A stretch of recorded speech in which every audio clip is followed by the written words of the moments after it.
are you aware of any chosen soldiers at any point since you've been there executing Russian POWs? No. All right, what's going on, everyone? So coming at you live from a hotel room in Washington, D.C. today. Not the normal setup, but important conversation, and wanted to make sure that we took the time to do this. So in a previous video, just a couple days ago on this channel, I talked about a New York Times article that just came out alleging that members of Chosen Company, a group of Western volunteers in Ukraine, had assassinated and executed Russian prisoners of war. So today we have very serious allegations. Of course, today we have the commander of Chosen Company. Is that the right? Yeah, correct. I'm the commander of Chosen Company. Okay, so Ryan O'Leary, commander of Chosen Company, joining us today to provide more insight. So Ryan, thank you so much for taking the time. I know you're really busy, but looking forward to chatting. Yeah, no problem. Glad to be on. So, Ryan, I thought the best way to do this is my goal is just hear as much as possible from you, but to walk through kind of one, two, three, the three different allegations that were laid out in that New York Times article, if that works. yeah, that's fine with me. Okay, so starting out, and I will link that article in the description below if anybody wants to see that and be able to kind of compare what you see there versus what Ryan is saying here. Um, the first incident was in August 2023. They referred to it as Operation Shovel, and they outline a series of events where chosen soldiers storm a Russian trench. After the immediate fighting is completed, there appear to be a couple Russian soldiers that fled the scene. They're nearby in a shell crater. And the allegation there is that one of them was not wounded, but was trying to surrender. And in the process of trying to surrender, appears that a grenade was thrown, killing him. Am I on track with generally how that? That is what they're saying Okay. happened. It's not really what happened, but Now, do you want to discuss that one, or do you want to lay yeah, out? let's start there. I do want to provide a little context. You know what? No, you go ahead, and I'll add in later. Go ahead. So, Operation Shovel was basically an operation. So it was August 23rd of 2023. So the original plan for Shovel was we were going to hit the zero line for the Russians. And then it changed into basically we were going to drive past the first position and we attacked like the second line where the Russians were at. Which is why on the video that's released, and there will be another one getting released. This is why on the video released, you see us fighting Russians in the trench, and then we're fighting Russians from our rear that we came from as well. So we basically drove into the middle section of a Russian front line. One could argue that probably wasn't the wisest choice, but it worked out. There was 12 men on the operation with 3 Humvees. My Humvee ran over an anti-tank mine, so we ended up with 14 guys on the ground for that operation. Um, when it came to getting into the trench, we got in the trench good, and you'll see from the video coming out, or all the footage coming out, we engaged some Russians. I was on the western side where the guys that we supposedly refused surrender to. So I was on that side with them.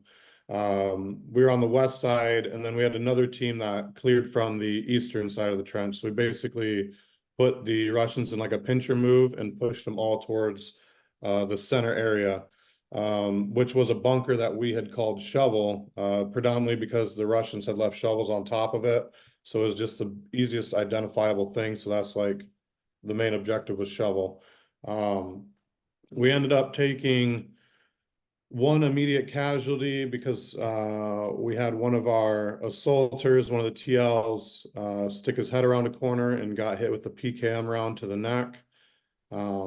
Outside of that, for the initial casualties on clearing the trench, that was the only one we had. We killed, I don't know, about a dozen and a half Russians, probably like 16 Russians in the trench and right around it. Because so 16 in and out of the trench, because like when you attack a trench, usually what'll happen with the Russians is maybe you'll get 2 or 3 that'll stay and fight, and then the other ones try to flee the trench to the next line. So obviously, we engaged the guys that were running back to their Russian rear line too. So because and like this is a big thing I always need to tell people, especially like members. So like new members of Chosen who came from like the GWAT era where if somebody's retreating and they don't have a weapon, you can't shoot them. That's not exactly true. Like our ROE and how we operated in Iraq and Afghanistan is not like the full on, it was a restricted thing, more restrictive than, you know, your Geneva Conventions and all that. A retreating soldier is not a soldier that's out of the fight. The only time a soldier's out of the fight is if they're surrendered or overly wounded. So just because they're running away from the position that we're attacking doesn't mean we can't engage them. And there's always a little bit of pushback from GWAT veterans on that, but you know, it's Well, that's actually a good point. I'll dive into this real quick. More context for the audience here is you're spot on because it's not just I think what people think is they think retreating, like they're just running away, they're never going to be seen again. They're repositioning to another yeah, spot where they can more basically. effectively engage you guys, and you can't take that. You don't know that they're not raising their hand and saying, "By the way, I'm actually retreating. I'm not. I'm just gonna. I'm gonna leave." But the other part with this aspect of possibly engaging somebody trying to surrender, I do want to add the context that in it's not realistic in a combat situation. I'm not telling Ryan this, of course, but for the listeners, to be conducting an assault and then in the middle of it, when somebody says, "Okay, I surrender," assume that the minute they put up their hands, they're a non-combatant. The adrenaline is high. The sound, there's explosions, there's confusion. Not everybody sees that somebody is trying to surrender, and not knowing that somebody is trying to surrender is not illegal. Um, so, Yeah, anyways, so and that's so after we cleared the trench, actually, well, we were still fighting to clear the trench. So the western section, my team, there was six of us, five plus me. We had two wounded guys from the anti-tank, so they weren't like bleeding profusely, but Zeus had a double fracture, so his ankle was shattered. let me set the stage here real quick because we did have a little bit of a hiccup, but it wouldn't be yeah, feels about right to get this all messed up with the recording. So Ryan, you had just said that Zeus had messed up his foot or ankle during the course of the operation. Correct. So yeah, so our Humvee actually hit an anti-tank mine. Zeus was the gunner of the vehicle, so he was running a 50 cal.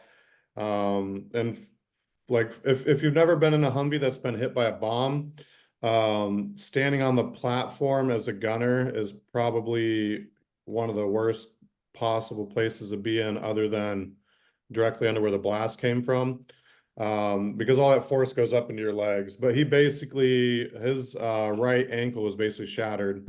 And we've got like the medical documents that we'll end up posting too on that. So he got out of the vehicle by crawling up over top of the turret and then falling to the side. And you'll see it in the drone video. The driver was injured in his leg. A little bit of shrapnel went through the engine shroud. And he got hit there. I had a piece in my back, and then we had another guy with just a minor, like all the wounds were really minor. Um, but so when we got into the trench initially, we put Swede, who was like our designated marksman or sniper, watching our rear section. We threw Zeus next to him because his weapon, he had an RPK. The RPK was stuck in the turret, like he never grabbed it out of the vehicle. I gave my weapon to the driver because he had a Polish grot and the grot just like disintegrated. For those that don't know what a Polish grot is, it's basically a Polish equivalent of an M4, but it's made out of like more composite or plastic parts. So if it's near an explosion, it just goes into a million pieces. You basically get the barrel and the magazine if the magazines aren't plastic, otherwise it's just trashed. So we had Zeus next to Swede, basically pulling security with impact grenades and regular grenades. And then behind him we had a medic whose name was Shav, and then me, and then the rest of the guys ended up pushing more towards Shovel. Clearing the rest of the trench went pretty easy. We just throw grenades in the bunkers. We typically use, and you'll hear it in the video, somebody yells out nonstop. So we quit using frag grenades on assaults because they're just not that effective. If you throw it in a bunker and the person's behind a sandbag or behind a box of ammo, it doesn't do anything. So what we found out doing the best was you'd take like the big Red Bull containers, or like a similar size one. So like the Nonstop, it's like a energy drink in Ukraine. But basically we cut the tops off of them, pack about a kilogram, so 1,000 grams, which is like 2 pounds of explosive into it, and then you stick a grenade detonator into it. So you're basically creating a satchel charge for, Mhm. and when you throw those in a bunker, it's not the shrapnel that kills people, it's the overpressure, and then obviously it collapses the bunker on top of them. So like Interesting. it just makes it 10 times safer to clear trenches. You can throw them in a trench, and if somebody's within 5 to 10 meters, they're gonna get shocked or killed pretty easily, just from that overpressure. So the rest of the guys cleared the trench. There was some resistance on the east side with the PKM gunner that had shot one of our guys, and I think it took like 3 grenades to end up killing that guy. Um, but the incident that Casper is mainly bringing up with the grenade thrower, the one that New York Times brought up, I should say, Mhm. is shortly after the trench was clear, or right before it, the Russians that were stuck between us and the other Ukrainian unit ran towards our position. The first guy that comes around the corner, you'll see, is engaged immediately and dropped. And then the next like 3 to 4 guys are not engaged immediately. Like you see the video where they come running into our trench. It was popular because we made like a Taylor Swift joke about I it. saw that. Yeah, yeah. Um, but like the reason those guys weren't shot initially is because I was yelling surrender, surrender, surrender, and Zastavi, which is like surrender in Russian. But the problem is Swede Swede knew I was yelling something, but he didn't know I was yelling surrender. What he thought I was yelling was a code name, a call sign for one of the Ukrainians that was supposed to push up to us, and his name was Steech. So he didn't shoot because he thought it was Ukrainian, but I was still yelling surrender. So like I'm glad he didn't shoot. But the problem that happened is once they got to our trench and they realized that we were not Russian soldiers, they basically booked it back out of the trench, back towards like the, defensive area, which was like a bunker, and then there's another trench line there. Mhm. So obviously, once they turned around and started to flee our positions, I told Swede, excuse me, I told Swede to engage them, and at that point, he obviously engaged them. Because again, like just because somebody's running away from you doesn't mean they're not going to another fighting position. Like you can't just when somebody runs away, it's not like the fight's over because they're going to be going to another position.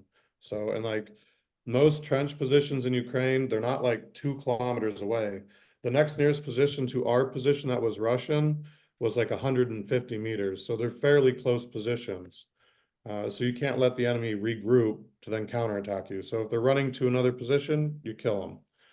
If they have their hands up and they're stopped, you don't kill them. It's pretty clear. Um, but 3 guys made it back to these like shell craters. Like they're basically giant divots in the ground from where, a grad rocket hit or artillery or whatever.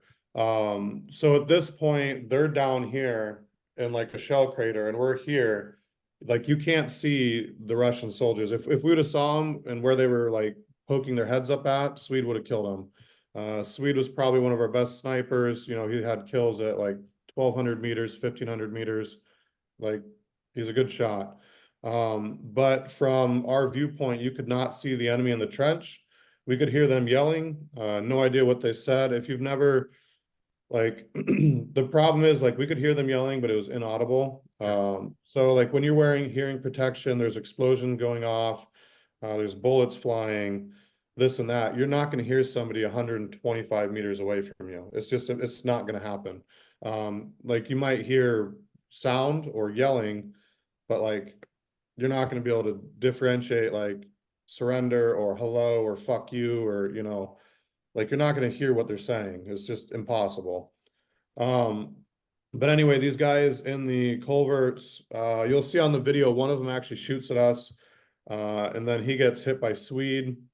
And then the other 2 are basically just laying there. One's already injured. And we didn't know any of this. We only found out about all the guys after the fight, because like the drone, Mhm. like obviously if there's a drone up, you can look at the video after the fight's happening.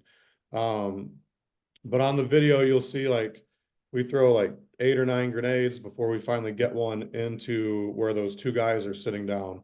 Right before we throw the grenade, the guy puts his hands up in the air to surrender. But the problem is he's not standing, he's like kneeling, and he's in a shell crater. So like we couldn't see him at all. Grenade goes off, mortally wounds him. He sits there for probably another 25 minutes on the drone feed trying to put a tourniquet on before he quits moving. So that incident, they're saying because the drone saw him with his hands up, that what we did was a war crime when we were on the ground, but we didn't have communications with the drone team. So like we didn't know, like we couldn't see him. So Is there usually pretty good communication with those drone teams? Is that no, oh okay. like the comms are jam and like we have proof of this too. So our drone teams typically will have an English speaker with the drone team. Usually our drones in the 59th were flown by Ukrainians, and we would put like a left seat, right seat type situation. So we would have an American with them or an English speaker from wherever, Europe, doesn't matter, or a Ukrainian who speaks English. And what they would do is they would try to radio to us if radios worked. But like 90% of the time, your radios on the front lines here, they're Motorola 3300s or whatever. They get jammed just like anything else. So like you'll never get it. But because we have a guy who's in the drone team, they have a Starlink. So what that drone member also does is he relays information. So we have two chats for our unit. We have social chat where guys post a bunch of bullshit memes, they shit post. Like 4th of July, it was like the US versus Britain in our fucking social chat. It was ridiculous. But we also have an information chat. The information chat is where they post updates for operations. So while this operation was going on, our main English speaker that was with the drone team was putting out messages in the information chat saying, there's one injured, have guys prep for evac, like to go out and get the injured soldier. No communication, comms are jammed. Like, so we have like a track record of like the operation as it's happening. Um, so like there weren't comms. New York Times was arguing like, yeah, you guys had communication. It's like, no, we didn't. We knew that there was 3 Russians over there and we could hear yelling. So we just threw grenades in that general direction. So like, I mean, You know, honestly, between the three events, this is the one that I think was the least controversial. Anybody who's been in a combat situation likely read that and thought, you know, yeah. And like, I don't even, and we like, so we have over 20 videos of this Operation Shovel. So every operation we do is fully documented with video. So not only like for them to bring up like this grenade throw as some like super big war crime that we intentionally did or whatever, like is not only ridiculous, but then like the part where Casper said he was on the operation, like so because we have the information chat where it updates, like, so the drone operator was saying, hey, this is happening, this is happening, this is happening. Well, you can post in that chat too while it's ongoing. So during this full operation, we have chat logs of Cass literally posting saying, why I wasn't on the operation. We should have been QRF. We should have been this, this, and this. It's like, so if and we have date stamps and timestamps. So if he was on the operation during an assault, how is he posting messages in our information chat? Like and both of the, and so because Shovel's also where he's claiming that Zeus walked up on somebody and shot him in the head twice. But again, Zeus had a broken ankle and Cass was sitting on base bitching about not being on the operation. So like those two things are like the most ridiculous things that they're trying to zero in on, like when there's proof of it. so for anybody who hasn't read the article yet, Casper is the German medic. Is that correct? Correct. And he's, I would say, the most cited. It seems like the article is largely based off of his accounts. So I know Ryan and Chosen is going to be putting out a lot more information before too long, including a lot of the video footage. One of the pieces here is I'm sure that you're going to dive into in a lot of those releases is that the people making the claims weren't actually there on the ground. Um, I'd like to move on to the second one. If that's, is there anything more on that first piece? No, but I mean, Okay, like the second one runs into it because it's the right. same operation. So So to set the stage for that a little bit, again, for anybody who hasn't read that document, same day, same operation. The allegation here is that a Russian soldier was wounded. Maybe they thought he was dead. Find out this guy is wounded. He starts calling for medical assistance. A chosen soldier by call sign Cossack was starting to help him. Again, this is through the New York Times. Apparently, looking for medical aid, looking for equipment to assist this wounded Russian soldier. And then the allegation is that Zeus walks up behind him, shoots him in the stomach. The guy's writhing on the ground, and then Cossack finishes him, shooting him in the head once or twice. The New York Times actually leaves open the idea that it could have been a mercy kill, that he was trying to help this soldier, and then when Zeus comes up and shoots him, he puts him out of his misery. So, anyways, moving on to that piece there, Ryan. Yeah, so I'm gonna sound like an asshole here, but like, so we don't do mercy killings. Like, honestly, I would love to say we did do mercy killings because, like, look, at the end of the day, when you use a bunch of medical aid on an enemy and you're still out in the front line, it lowers your ability to do medical on friendly units. But sadly, you can't just do mercy killing. It's just not allowed. Like, as far as I see it, if the guy's gonna die, just let him die. If you patch him up and they're still dying, like, why am I like, there's no reason to shoot an injured soldier that's dying. Just let them die out. If you can't do anything for them, if somebody has a giant hole in their chest, like, what's the point in shooting them in the head? They're gonna die anyway. Let them die. So yeah, we don't do the mercy killing stuff. Does it happen in this war? More than likely. I mean, obviously you see Russians and Ukrainians on both sides, where they're severely injured and they shoot themselves. You've seen videos where friendly units will do a mercy killing on their own soldier. But as far as we go, not really. I would rather, and the guys know this too, I'd rather just let them bleed out, or whatever. Once the medical aid's done, the medical aid's done. There's nothing else you can do. If they're not going to live, they're not going to live. That's not up to us to decide. We do obviously do bandage the enemy. So tourniquet, pressure dressing, sucking chest wound seals. Um, but as far as like the mercy killing, no. And I mean, we've even had guys injured pulling out fucking POWs off the front line. So it's not like we're doing mercy killings for like anywhere. Like, we've literally had guys in this document, we've had guys injured and killed trying to haul out fucking Russians off the front line. Um, In this but specific case, Ryan, were you aware? Did you hear anything about this event, or is this something after the fact you're kind of No, hearing like, so about? I didn't hear anything, like, so when we exfilled, Zeus was actually in the front because he couldn't walk, so he's like, we basically like start crawling. He refused to let us put him on a litter, and he was just arguing, so it was like, all right, start crawling your ass out of the trench. And you can see him on that. We have a thermal exfil video where you see him and then two guys standing next to him as he crawls on the road out of the trench, and towards the rear area.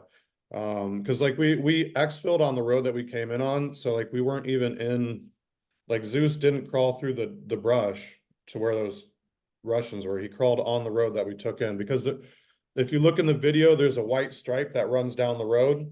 Mm-hmm. The reason that's there is that we launched a MICLIC, so it's a mine clearance charge because that whole area was mined.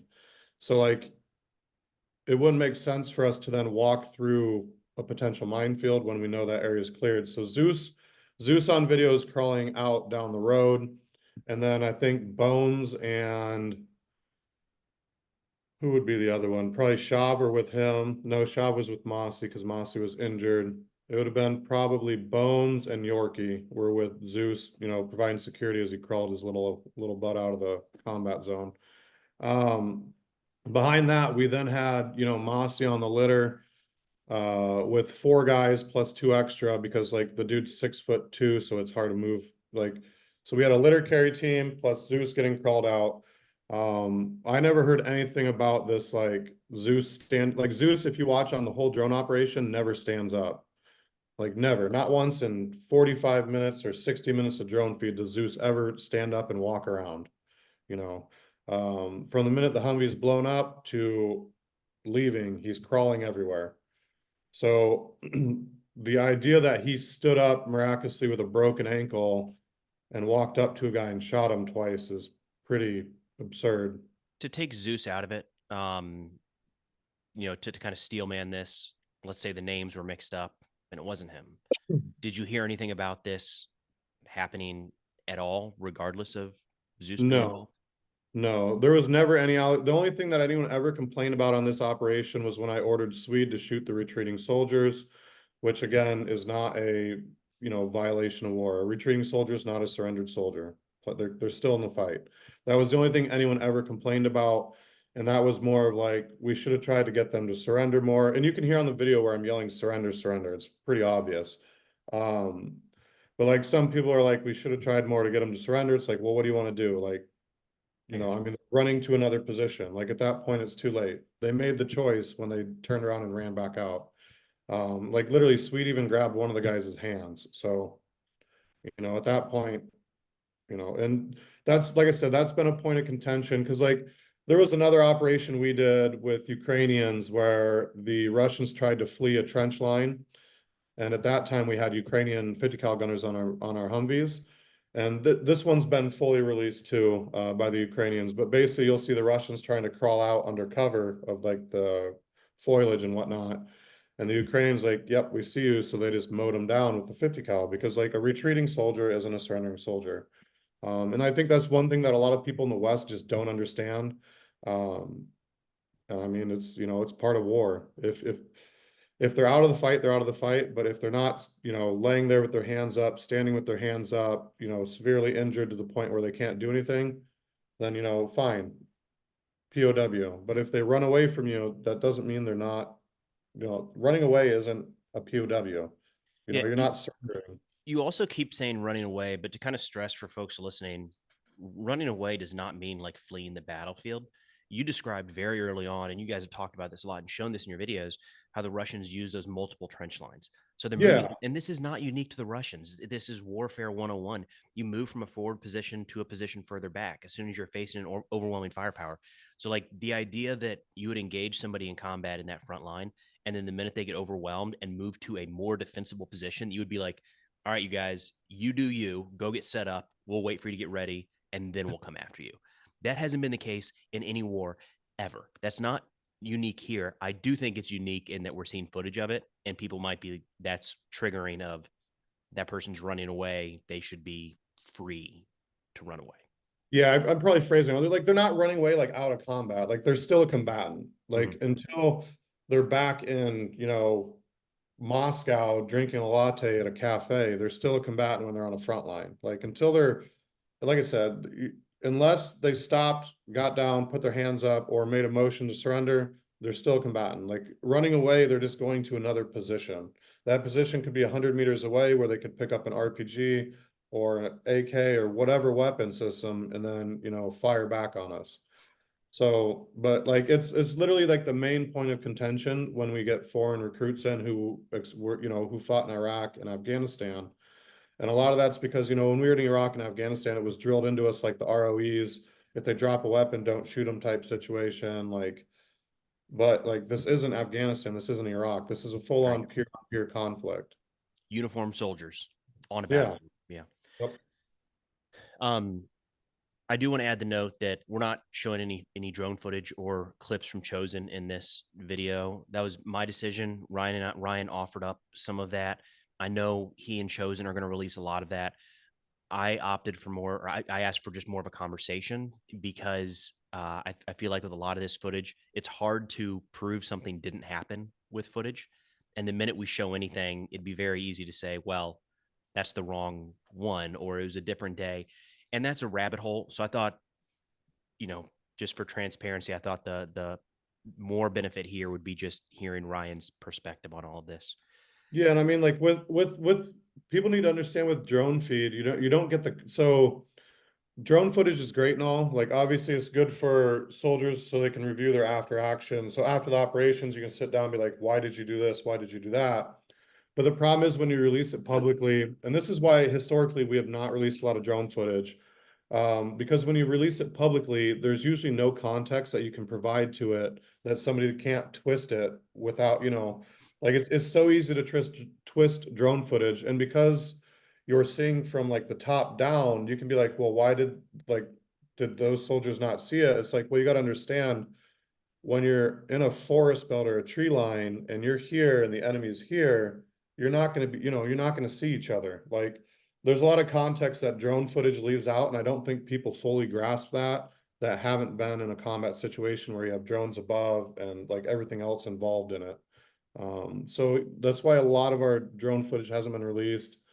Also because it'll just get taken down by YouTube or whatever, just because of all, like, there's a lot of dead people in it. So Yeah, like, and I mean, like, and then if we censor the dead, then they're just gonna be like, well, it's an edited video. Like, it's just it's lose like, lose. yeah, we would love to release everything. I mean, we've got 2 terabytes worth of freaking videos. We would love to release everything, but it just turns into a shitstorm. Ryan, are you good if we move to the third accusation here? Yep, I'm fine with Okay. that. I want to start this one off by just asking a direct question. Are you aware of any chosen soldiers at any point since you've been there executing Russian POWs? No. Okay. That is the core of this last one. And from my understanding, reading this, there's not pictures, there's not videos like there might be for these first two. But the accusation here on the third piece is that mid October, there was a handful of chosen soldiers that moved to push back Russians in an area, forgive me here, Pervomaisk. Pervomaisk? Yeah, so we were just south of Pervomaisk. Okay. And the accusation is that the group of a dozen or so chosen soldiers, low on ammunition, taking a couple casualties, had not yet been reinforced or resupplied. And call came over the radio to the commander on the ground. Andoc was the call sign they gave, and said, "Hey, we've got some prisoners." And allegedly, his response was along the lines of, "Why aren't they sleeping? Deal with it," which suggests they shouldn't be alive. Kill them. We're not taking prisoners. And then there were some group chats cited, kind of laughing, dark humor, haha. If it's not on video, it didn't happen. Um, to me, reading through all three of those, that's arguably the most serious. That is, the first one is somebody trying to surrender. It's the fog of war. You're not going to find any case throughout history where somebody is prosecuted for that confusion on the battlefield. The second one, shooting a wounded soldier, is pretty bad. But the third one here, executing soldiers who have given up and are now in your custody, to me, just crosses another line. What about this one? Okay, so this, and like they didn't go into detail on this operation at all, which like there's a lot of context to it. Um, Regardless of the allegations, like just in general, the operation was fucked to get from the start. But so basically, for those that don't know, you have the Avdiivka pocket that happened, from October till February, March timeframe.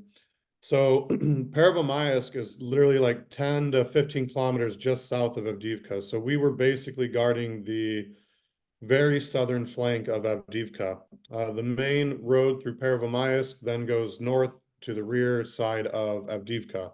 So if they were able to overwhelm our area, they would then have a highway that could get in behind Avdiivka, and basically they would, cut off the pocket of all the Ukrainian troops that were stuck in Avdiivka fighting.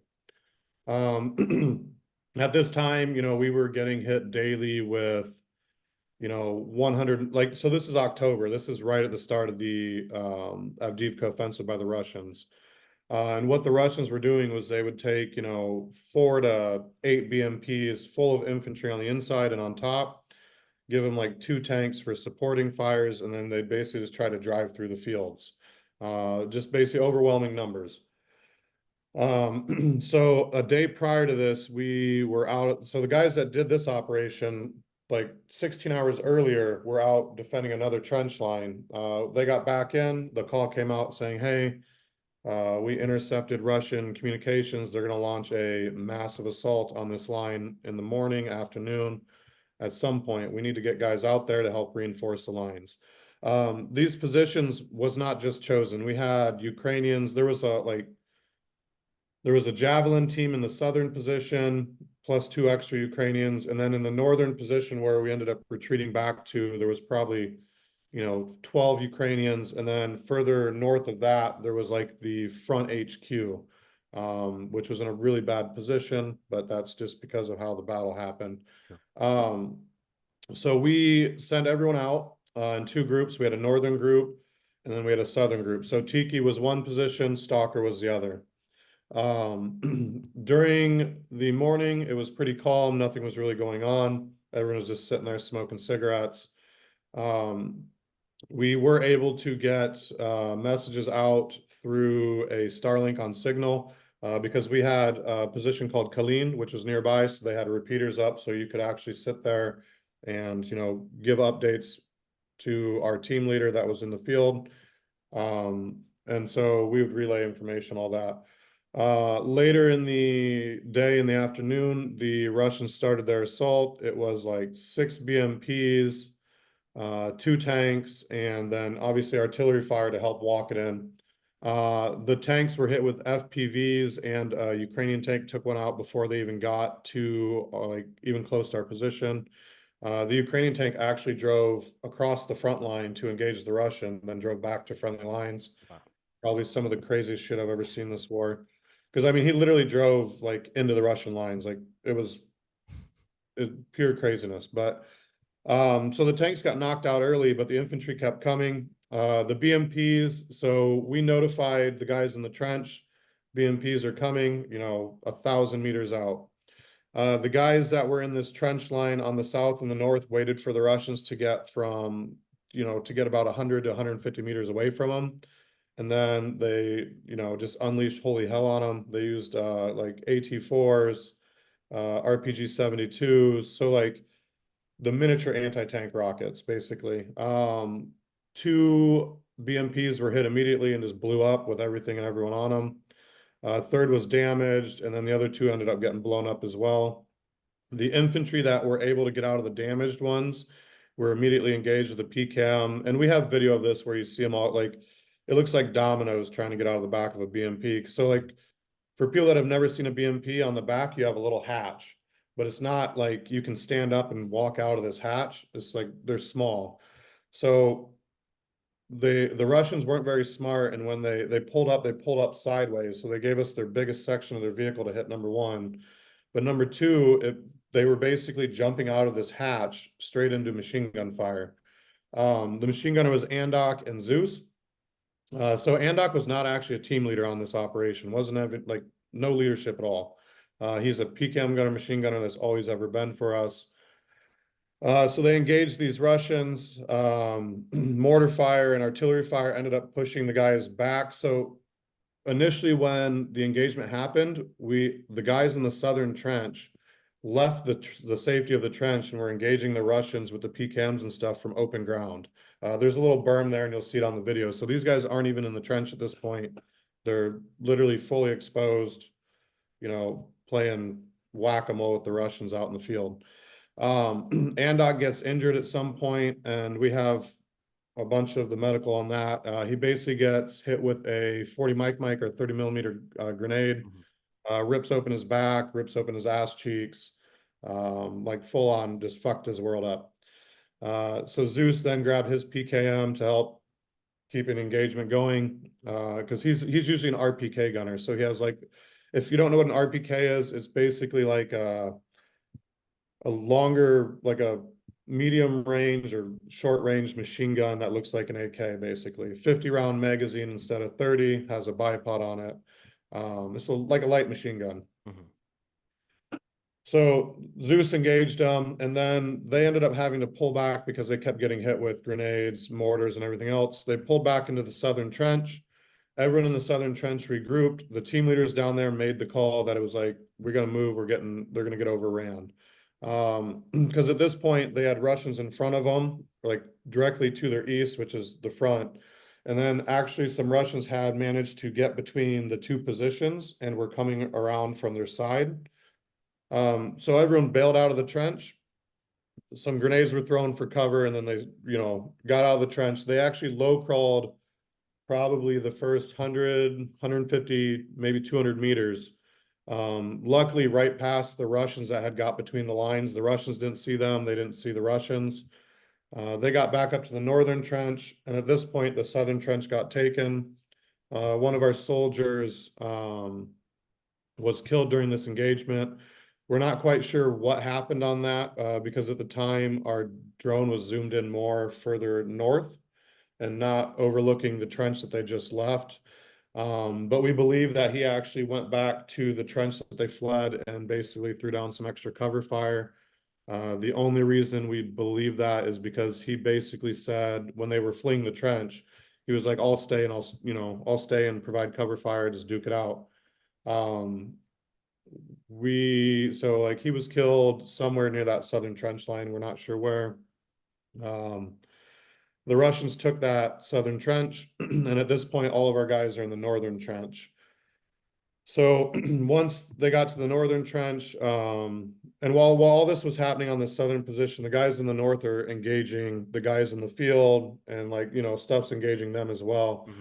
Mhm. We had another guy get killed in the north by a mortar while he was trying to shoot an anti-tank rocket, and then we had another few guys get injured during engagement. By the time all the teams regrouped in the northern trench, I think every single person was injured but one person, and like severe injuries. I'm not talking like a minor piece of shrapnel wound with like 8 stitches. We had a guy that had half his arm blown off, like Zeus was injured. Andok had sucking chest wound, plus his ass cheek was blown to pieces. Um, Somehow we had a guy get shot in the back of the leg from the Ukrainian side. I mean, like they were major wounds. And it was to the point where actually, so during this operation, I was in the like basically the talk. So where they do the call for fires with the drone. So I like call on artillery and whatever else.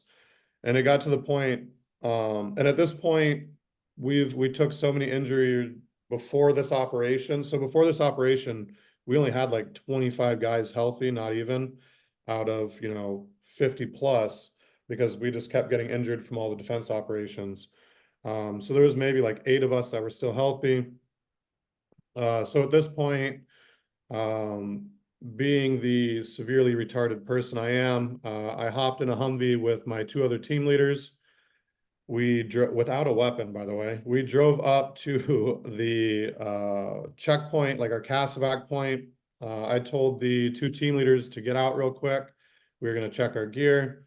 They hopped out of the back of the Humvee, and I told the driver basically just to drive into Pervomaysk. So, because I was going to go get the guys out, because the Ukrainians at that point were refusing to evac our guys because it was too dangerous. The Russians were like intermixed with Ukrainians. Like nobody knew where anything was. Like it was just a clusterfuck, basically.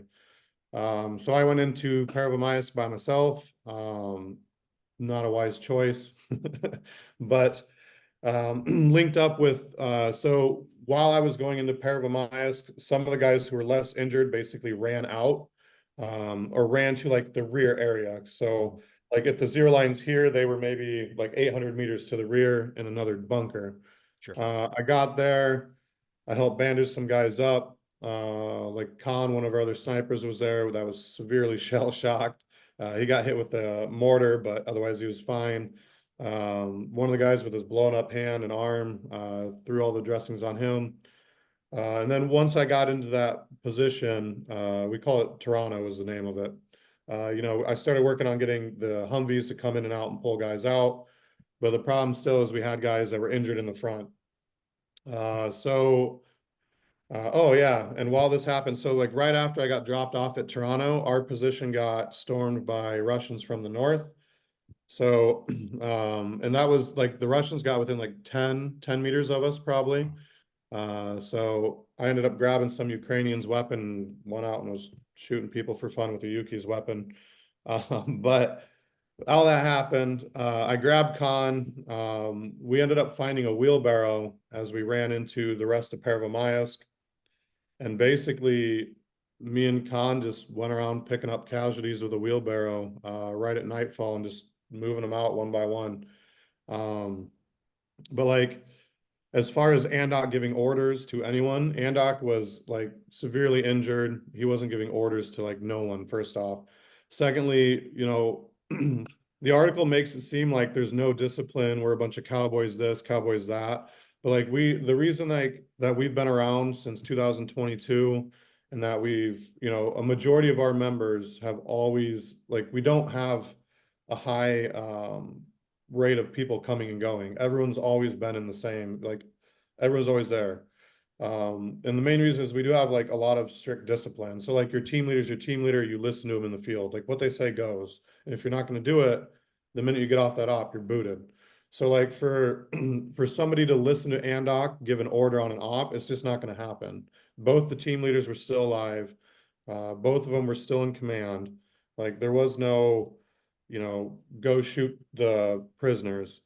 And as far as prisoners goes, we actually ended up, and there's documentation of this that we will release too. We ended up taking a Nepalese soldier prisoner later in the night towards the like the dot like dusk or whatever, from that assault group that managed just to walk into our lines without like firing a shot. Thought we were Russian. Obviously, we weren't.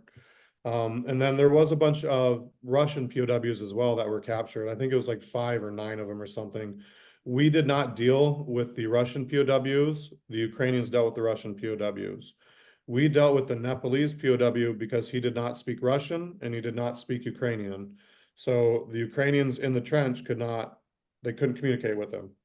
But he did speak English. So basically, we had to bring him out of the fight. And then we did the interview with him. He was with like the 120th or 140th Foreign Detachment of whatever on the front line. And like I said, we'll post all his information. And a month later, an article came out where they were criticizing the Nepalese government, like the Ukrainian government was. So like there's documentation of it. As far as Russian POWs go, and this is the thing that's been a majority of how our SOP has been for this whole war. If we take a Russian POW, you hand it off to the nearest Ukrainian. So like when we do operations, there's always Ukrainians with us. We're not just this solo unit going out and doing operations. We did every operation we did in the 59th was a joint operation. Whether the shovel op that you've seen footage on, where there's that Ukrainian unit that comes up from the rear and pushes, or having a javelin team with us, or whatever. We've always done joint operations. We don't do any solo operations where it's just foreigners. It just doesn't work out. Um, Other units may do that, but that's just not how we operate. We train and we fight with the Ukrainians and we build cohesion on it. That's like one of our best attributes, and like how we've gotten so much accomplished is because we have like a cohesive thing between the Ukrainians and us. So any Russian POW or like Ukrainian separatist POW goes to the Ukrainians. We just say, here you go, take them, do whatever you want. Like not our problem. The only time that we'll ever do anything with the Russian POW is if they're wounded, we'll treat them first and then hand them off. But as far as like hauling them out of the battlefield, unless we get a direct order from a commander to say, carry this guy out on a litter, it's the Ukrainians' job to get him out of the battlefield. And like I said, we've done it once or twice where they like, you know what, you guys are like, if you're exfilling, grab the Russian on the litter and bring him out. But otherwise, we don't deal with the POWs. The majority of chosen do not speak fluent Russian. They might speak Ukrainian, but it's not fluent. So there's no reason in putting us at risk or the POWs at risk by having them, by having us parade them around the front line. It's much easier for the Ukrainians to take them, and then when they get rotated off that night, they bring them back in. And I appreciate all that context. That is important.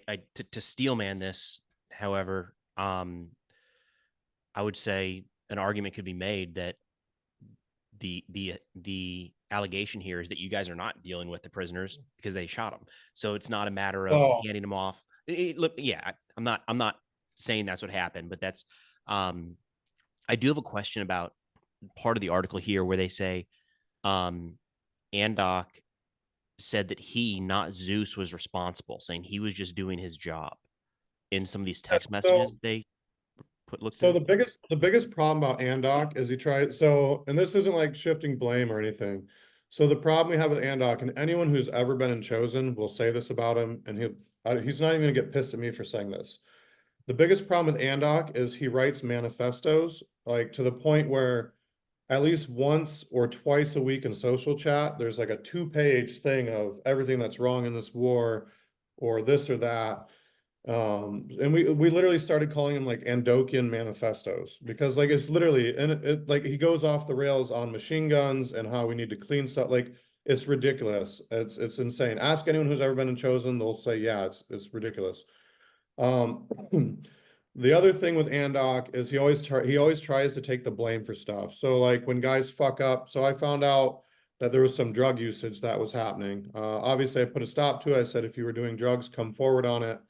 And basically Andok was like, no, it was just me. And I was like, no, motherfucker, I know it wasn't just you. Like, There's also been issues where like grenades were left out or people's kit was all fucked up or like the supply room was a mess. Like the problem is Andoctus tries to take the blame for everything and it's whatever. It's a personal trait of his. Um, but again, like all of these, like so they cherry picked certain parts of the social chat. And again, this is a social chat. This is like where people make jokes about, British soldiers fleeing in the Civil War or whatever. Like the social chat is an unfiltered, well, it was an unfiltered, unregulated shit show. We've since cracked down on it. And like, I shouldn't say it was unregulated, unfiltered. Like there's obviously like there's red lines, like look, we can tell when you're just blowing off steam, but we can also tell when you're saying hate speech. So like there was a certain point where it was like this or that. But it's if you've ever been in the infantry or the military, like the dark humor, the random stupid comments, it's a commonplace thing. It doesn't matter if you're an American military, the French, the British, the German, the Russian, the Ukrainian, like the gay jokes, the violent speech, the, random stupid messages. It's everywhere. It's always been that way, whether it's the 1800s or now. The only difference is now is there's a record of it. So when people want to, smear someone, they can just cherry pick these comments out of our social network and be like, well, they said this. And my biggest problem I have with that is both of the people accusing us of this stuff, like they know the social chat is literally just bullshit chat. And like I could go through it and cherry pick a lot of stuff on there that, would show them in a much worse light than what they're trying to come off as. Um, Now which, you'd mentioned you were cited as trying to find the person who's leaking information. yeah, so and this is something that is misquoted too. 100%. I'm not gonna lie. I said I want to know who leaked information. But the information that I was talking about is so these reporters at the New York Times were calling people's family, calling their personal best friends. And that information, it like some of the information, like obviously you can Google people's family if you know their full name. But like some of these people have never been in the press, they have zero social media. And for somebody to call like their next of kin was a childhood friend that they hadn't spoken to in 10 years. So like and like the next of kin list getting leaked is 100% a crime. So yeah, I did want to know who it was because that has family addresses on it. It has all their personal details. So like for that to get leaked to the press is huge because like now you're like we needed to know who it was because like if that list got leaked to the Russians, the families are now, in danger because we have people from almost every country in the world, like all Western countries, including some in the Baltic and I guess you could say East Bloc if you want Sure. to.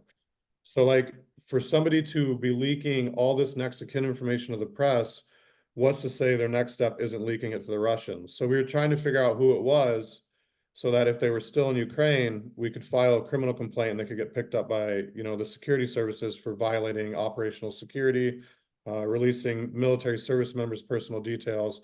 And like that's just a legal thing. It's not I was going to find out who it was and then threaten to kill them or do whatever. Like I don't care if somebody wants to accuse me of this or that, that's fine. Go ahead and accuse me of it. But like the personal details getting leaked, we had to figure out who it was. In And like, terms of there was only like 6 people in the unit that had access to this personal information. One of those was Cass, and then 5 others, including me. So like it's something that was not known by a lot of people. Like most people in the unit don't know so and so's childhood friend is their next of kin. So it's not like anyone could have just leaked this.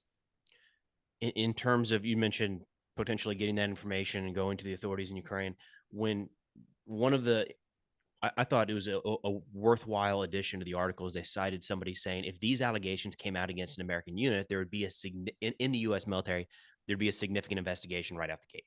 And you've been in the U.S. military, you know that's the case.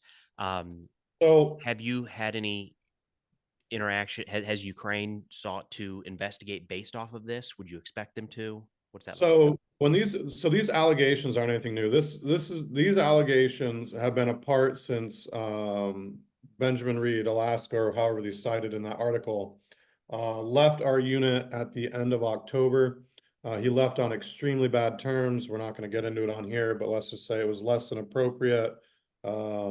Information was threatened to be leaked to the Russian consulates and all sorts of shit. When those allegations were initially leaked, my commander in the 59th did look into it, and there was nothing that they found. Was it publicized all over Ukrainian press or any of that? No, because like there's nothing. Like it's, like there, I don't know what, like, is the New York Times supposed to expect the Ukrainian military to release, an article every time somebody accuses somebody of a war crime? I mean, it doesn't get released in the US unless it makes national headlines. As far as that goes, I'm fine with the Ukrainians redoing an investigation. I'm fine if the Americans want to come here and do one. I don't, for me personally, I don't care because we do have all the drone video from Stalker Tiki. We have all the video footage from Shovel, including infill, exfil. So like we have all the. Sorry All right, about that. you're good. So The you power. were just saying it's only, did you say power went out? Yeah. So like, yeah. Welcome to Ukraine. It's almost better to be on the front line because if the power goes out, you have echo flows and start like the power never goes out on the front line. But All right. Well, only two major hiccups in a call from Warzone is not bad, all things considered. So you're just saying, essentially, you've got all the footage. You'd be happy to release it, happy to do another investigation. And I think that's an interesting aspect here that even from GWAT wasn't a thing. Like my last deployment was in 2012, and we were just starting to have guys rock the actual cameras. And even then, it was like one per platoon, maybe, and it was unique. And they were personal. There was nothing official about that at all. So something would happen, like we didn't have the ability to go back and look at footage. Maybe there was a drone overhead. That stuff was classified because it was a Predator or Reaper. You couldn't easily get access to that. It's interesting now that everything you're doing is documented, um, for better or for worse, depending how you're viewing that. I mean, if something happened in some of these events, it's probably on film, probably on a couple different devices, I would imagine. yeah, correct. And like, so that again, that's like one reason why. And so it's sort of a godsend in one aspect because like these allegations are easy to disprove.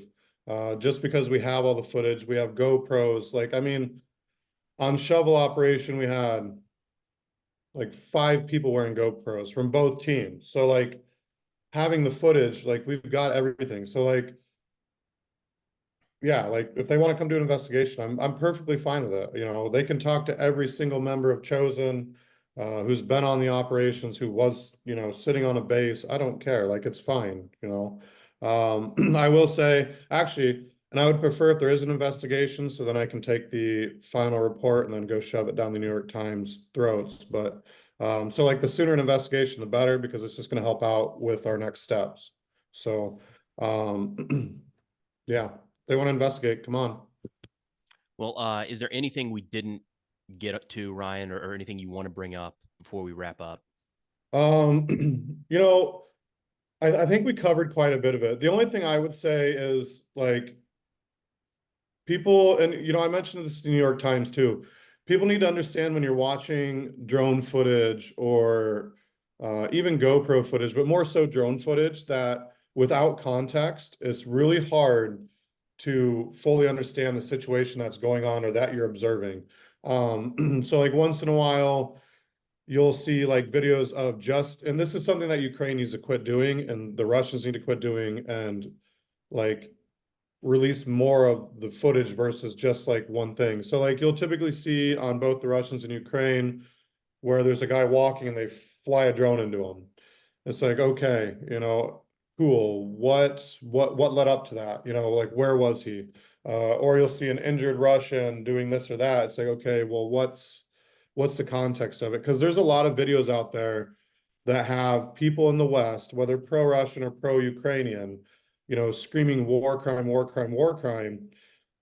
But if they would see the whole video, it'd be like, well, that's not a war crime. There's a lot of context that's missing when both sides just stick out like a 2-second clip of somebody getting obliterated by a drone. Mm-hmm. And so like I think people, when stuff like this comes out, they're obviously, the context needs looked at, number one. Number two, the drone feed, like everything needs looked at. And journalists, especially major media news outlets, need to be very careful on how they're vetting information from individuals who are claiming to be eyewitnesses.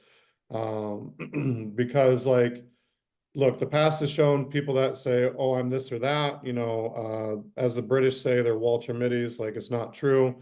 So like vetting information, vetting the characters of these people, and like just ensuring that what they're reporting is true is beneficial, because if the biggest thing that you see now with mainstream media and all the hate that they get is because people aren't believing all of it anymore.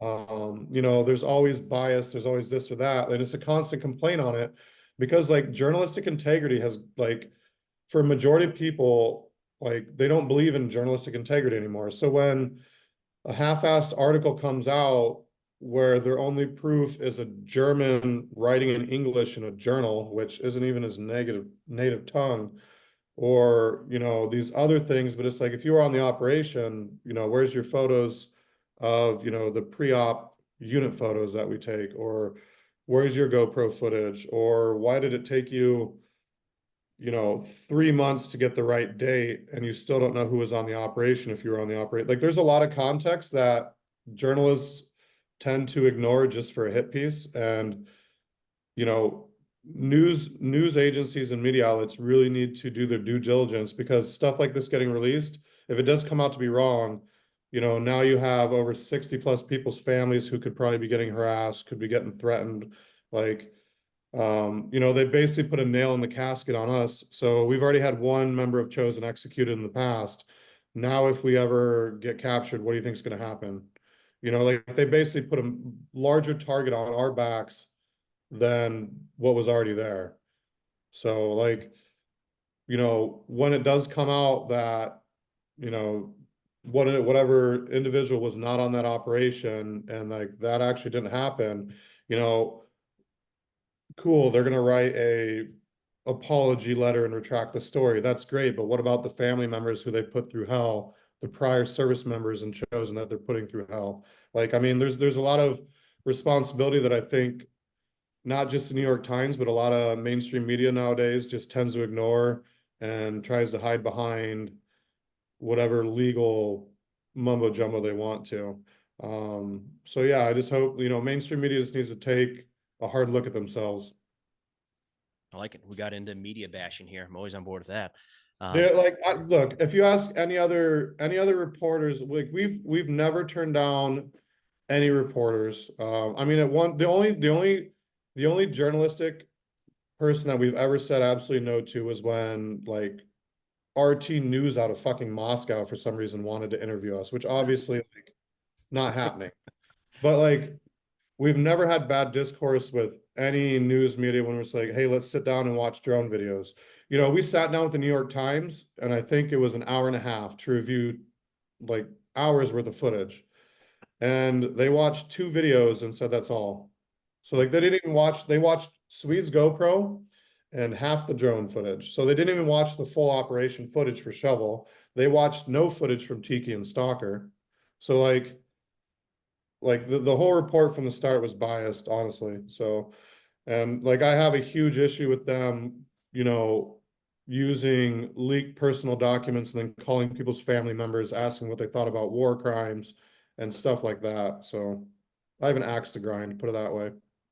Understandable. Well, Ryan, thanks so much for taking the time, man. Hopefully this there's a lot of information here, so hopefully shed some light on that report. I'm going to link again the original report so people can see that compared to what you're saying here, as well as the Chosen Company account on X. Is that where they're going to put out a lot of the information in the coming days? So possibly if it doesn't get taken down. So the biggest issue that we have with social media is they get like bot reported all the time. What's likely going to happen is we're going to release a statement today, and then the law firms that we're working with in all the European countries and then the US will probably release statements too, I would assume by later on in this week. We were planning on releasing all the footage today, but that is going to be up to the lawyers to say yes or no on finally. Because obviously we're going to seek legal recourse. I mean, there's no ifs, ands, or buts. So yeah, we're going to release a statement today, and then if they say go ahead and release footage, we'll start releasing footage. The footage will probably be on our YouTube, or what we'll do is we'll give the footage to somebody else and just be like, release it all, and hashtag us or whatever. Yep. Because the problem is like, again, there's a lot of gore in the footage, so I don't even know, like, we'll see if YouTube takes it down, but like, the biggest thing is just finding an avenue to release it on that's not gonna get it instantly yanked from reporting. Because again, we'd prefer to keep it unedited, so people can't say, well, you clipped this, you clipped that, you blurred this, that. So I guess we will see what YouTube does and everything else. Nobody knows. That's always a mystery. Yeah. All right, Ryan. Thanks again, man. We'll work to get this up today. I'm All recording this right. on Monday, but yeah, Yeah, thank hey, you so much thank for you. the openness and just talking about all this, man. Yep, have fun on your trip. Thanks much. All right, later.